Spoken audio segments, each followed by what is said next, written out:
the LG V20 user here. Today I'm showing you guys some new icon shapes for the LG V20.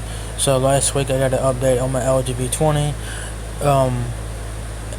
It wasn't really a big update. All I got was 2 new shapes for the icons on my phone.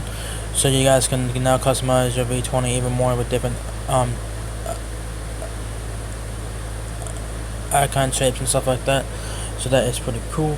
So if you guys want to get to these shapes, all you do is go to your settings here, go to display, go to home screen, go to icon shapes, and then scroll down. You guys will have 2 new ones, square and circle. So if you hit square, it will give you guys a preview of it there. So basically have all square icons. So just give it a second there to load up, and then everything will have a square box around it. All the stock apps will have all the square filled in. Some of the apps will have most of the square filled in, like Verizon messages. Some of them you'll see like a little dark color around the square, like you did on Fortnite Installer, Grand Theft Auto San Andreas, or Family Feud 2 and whatnot.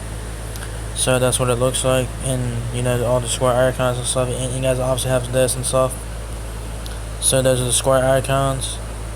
So back to settings here, go back to home screen, icon shapes, then you click on circle. Basically give you a preview, you'll have all the circle icons now.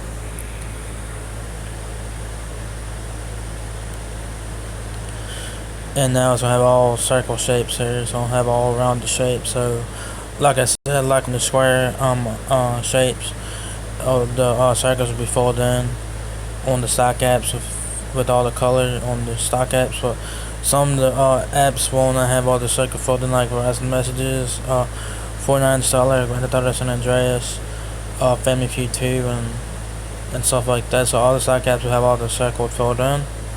So yeah, this is the 2 new shapes I got from my V20 last week via software update. It was VS9520 CAE, I believe it was, so it wasn't really much of a big update. But I got some new shapes from my phone to try out, and I like the circle shapes, and I also like the square shapes as well. So you guys can customize your V20 even more with different shapes and stuff like that. So if you guys enjoyed this video, give me a thumbs up, guys. It really helps me out a lot. Please rate, comment, subscribe. Thank you very much for watching my video, and I'll catch you guys in the next one. Peace out.